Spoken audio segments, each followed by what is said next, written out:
Hello and welcome to Extreme Metal Television. I'm your host, Mark. And I'm Simon. In this episode, we have an interview with Sam Dunn, as well as the Mighty Sacrifice, all coming up a little bit later. And this, unfortunately, is part 3 of our look back at Noctis.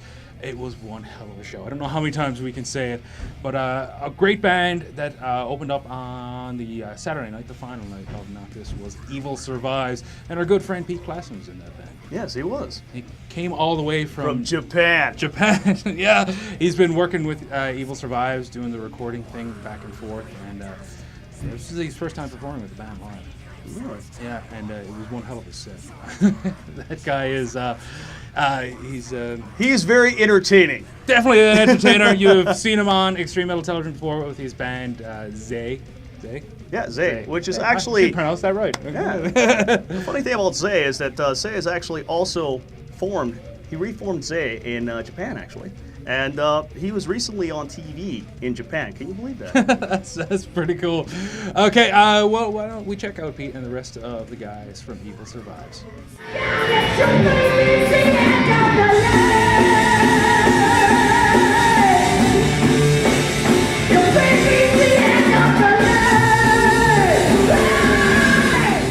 There's a new record in the works. Can you tell us a little bit about it? What's happening? It's been composed for about 2.5 years. We tracked the instruments over a year ago while we were still auditioning vocalists. And then essentially we auditioned about 10 people before we found our Dickinson, our master over here.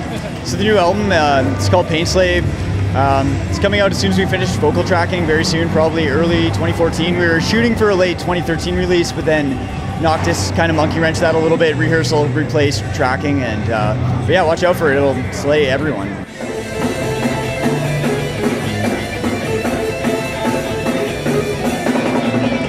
So, speaking of the new vocalist, I'm gonna get to you in a minute.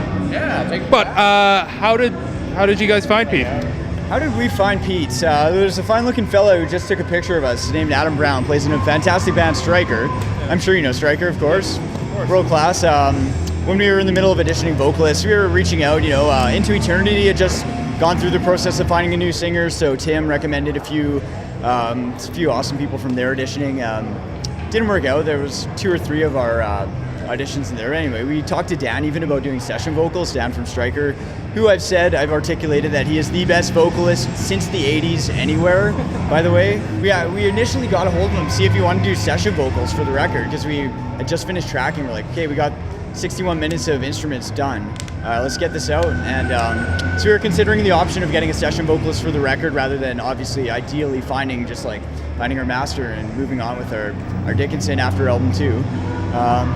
But Dan's like, you know what? He thought about it and he's like, you know what? I don't have the time. Striker's his baby, obviously. And he's like, you know what? I got someone better than me. This dude Pete in Japan. He's perfect for your band. He just moved there. Talk to this dude Pete. He will fucking smoke you. He will fucking slay you. Here he is. The rest is history.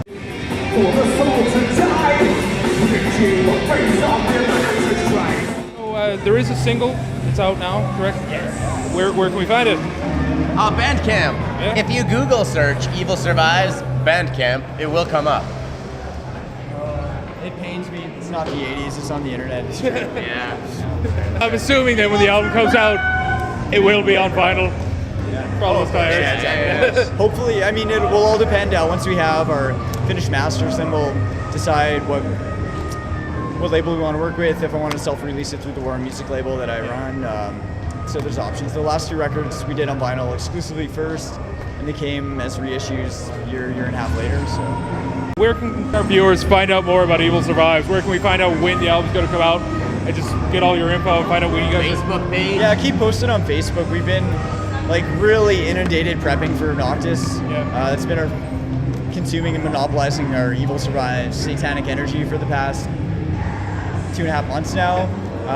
But yeah, so once this is done, now it's kind of like, okay, pick up the pieces, see what we want to do next. Make sure we slot the final tracking and keep posting on Facebook. We'll make updates. For the soul to die, waiting. For the soul to die, waiting. For the soul to die, waiting. This is Morgan and Marduk. You are watching Extreme Metal Television.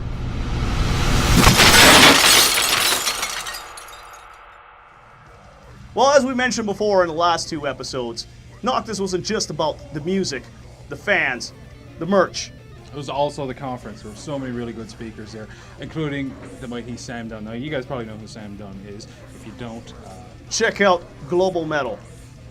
Metal Evolution TV series, a Headbanger's Banger's Journey. The guy's done so much with Banger Films. He's done incredible things. He's been a big influence on this show as well. So I was really happy to get to sit down and speak with Sam about what's going on with Banger Films and his upcoming projects.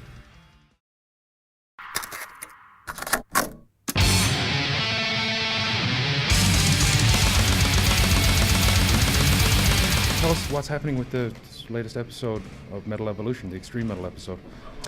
Yeah, well, we're doing a crowdfunding campaign through Indiegogo to create what we're calling the lost episode of Metal Evolution. We felt that it was important to have Extreme Metal in the series because, you know, I think if we're talking about the evolution of metal, is really Extreme Metal that is pushing the genre forward. Yeah. And sort of testing the waters and where the music can go, like where can we push metal music. So from an evolutionary perspective, it's really, really important. So so we did phase 1 of the campaign. We raised $40,000, which was amazing. So that allowed us to do all of the research and the travel and the filming and the whole sort of that part of what we do. We traveled to, I think, 5 or 6 different cities, and we were at Hellfest in France, and we, you know, basically captured the footage that we needed to capture. And now we're in phase 2 of the campaign, which is going to help us pay for the editing and all of the licensing of the footage and the photos and the music that we need to put in the show, because that all costs money. It doesn't come free. And it's going great. We're about $17,000 in, and I think we have about 16 or 17 days left, so we're kind of getting into the final push. And we'll just keep pushing, and hopefully we'll raise enough that we can make it happen. We'll find a way, one way or another. My name is Sam Dunn, headbanger, rocker, and anthropologist. I'm going to take you into the world of heavy metal.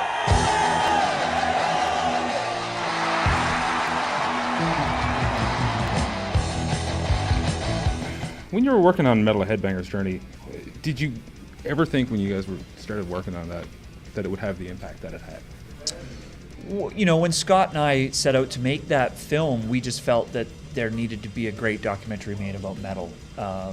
We just felt that there was a story or an angle on metal that hadn't really been captured, and it was an angle that spoke to the fans of the music in a meaningful way, and also would present the music in a way to the outside audience that without compromising the spirit or the integrity of the music, but kind of make it accessible enough for them to understand. Yeah. So it's like, okay, we're gonna take you gently by the hand and bring you into this mysterious, dark world of metal music.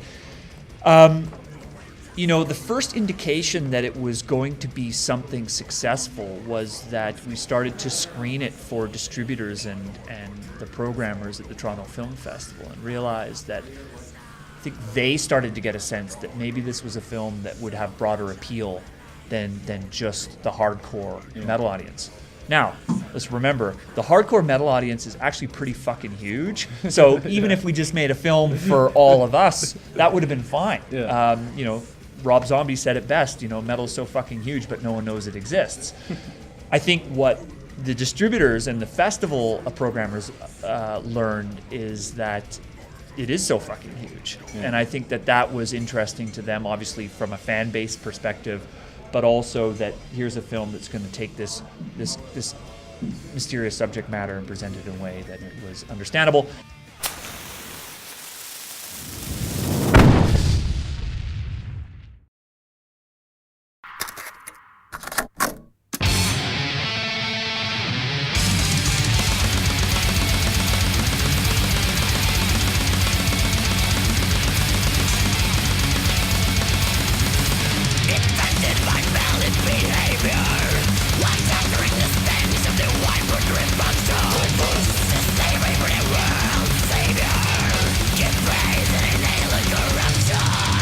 In the series Metal Evolution, I explored 11 subgenres of heavy metal, but there was one glaring omission.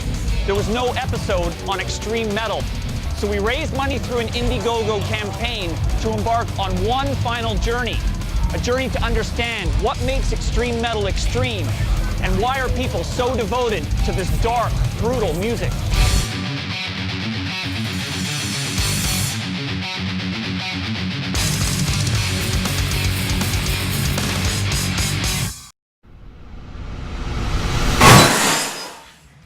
Like we've mentioned many times in our look back at Noctis, we mentioned our highlights. And there's been a hell of a lot of them, but one of the top ones for me was finally getting a chance to see and interview Sacrifice. Iconic Canadian band, one of my favorites since I was a kid. I still have their Forward Determination cassette tape that I had way back when I was a little tyke. I've never had a chance to see them live, and this is my first opportunity, and we also got to speak to the guys. What do you think of Sacrifice's set? Oh, well, there's only one word for it. Intense. That's what it was. It was just intensity. Yeah, one of the best of Canadian thrash ever. Love Sacrifice. So, well, without further ado, let's get to the Sacrifice interview, shall we?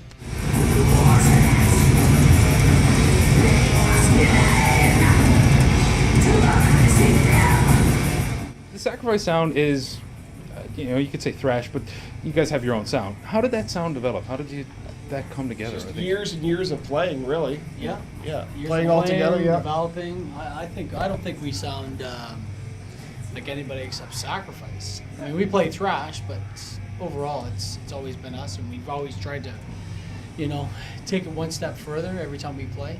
So. Yeah, well, I was listening to the latest album just the other day, and I was like, well, yeah, it's still those distinctive Sacrifice time changes, I think, are one of the things that stick out in my head. It's like, and it just shifts gears. I always really appreciated that. Was that a conscious effort, or just something that happened during the writing? Well, I guess it was conscious. Like, we didn't want to stray too much from our sound. We're not Metallica here going, well, we have to explore new territory and whatever. We want to be Sacrifice. We don't want to be tour with Linkin Park and want to do that.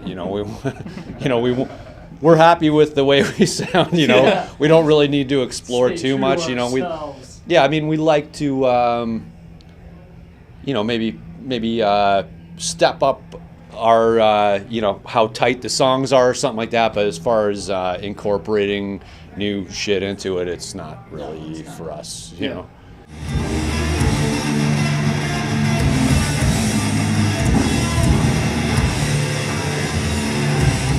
When we recorded too, we didn't want to, go with new recording techniques. We did record to a hard drive, but we didn't record with drum triggers. We didn't record with, tons of editing. We didn't edit the drums at all, actually. What you hear is, that's the performance. And I mean, I don't think people really realize how much editing goes on with newer metal bands when they're in the studio, and it's just so fake. It kind of makes me a little sick, although I like it, but I want to hear a band play, how they sound live. I don't want it all this edit. I want it to sound human. At the end of the day, I just want it to sound like there's actual humans playing. I don't want it to sound like a drum machine, and we went for that.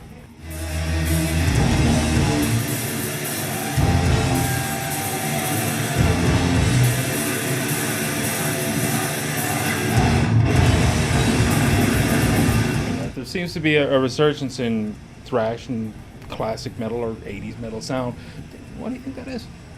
I think probably because people are getting sick of the over-edited metal today, and everything sounds pretty much the same. You gotta find more spice in what you're doing, and I think that's for us, anyways. It's always been, this is us. Put us in a room, and we can pretty much go to a studio or come live and do pretty much the same reproduction as we decided to play the song. I find too a lot of newer bands coming out now. I don't know. They feel like they have to go for this marketing approach and all this other bullshit that didn't happen. The early thrash stuff, it was just guys getting in a room, banging out songs.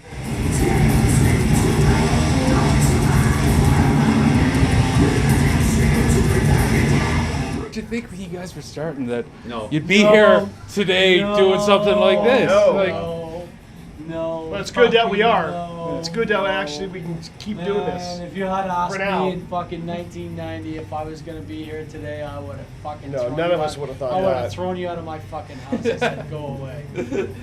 But Well, I wouldn't have been that rude, but. I've Yeah, me either. things have That's all you say, sorry, I've guys. always been told things come full fucking circle, and my life has come full circle. Does it surprise you that there's so many young people that are into your music? Wow. That, Yeah, you know what? I've some of talked- them weren't even born when the last. Just Right. tonight, I talked to 3 people that said that their dad got them into sacrifice. That's awesome. Fucking sick. You know, Actually, I hear that a lot. awesome.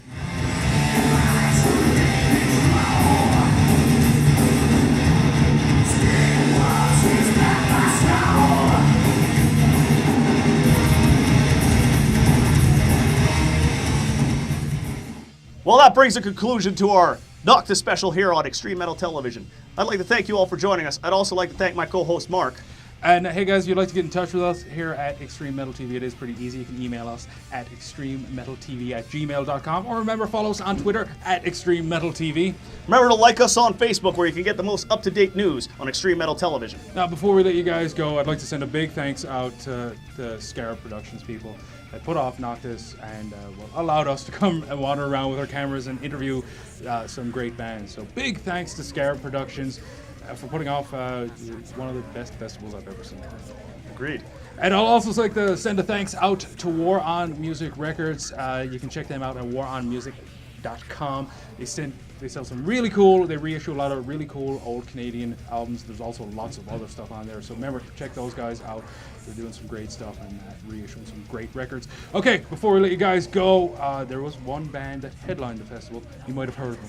Yeah, you might have heard of them. They were Carcass. They still are were Carcass, I guess. Carcass! They were so kick-ass. Carcass put on one hell of a set, and we got some pretty kick-ass footage of them. I could say one of the highlights of the entire Noctis Festival was actually at the after party, where I got to sit down and have some drinks with Jeff Walker. Ah, yeah. The guys were wandering around like the entire festival, really enjoying themselves. And they were really easy to go along with the fans. Lots of guys were coming up, getting their pictures taken or asking for autographs. And yeah, they were the nicest kind of guys. Carcass kicks ass in so many ways. Okay, so let's leave you with some Carcass footage. And until next time, keep it metal. Tunnel Forge.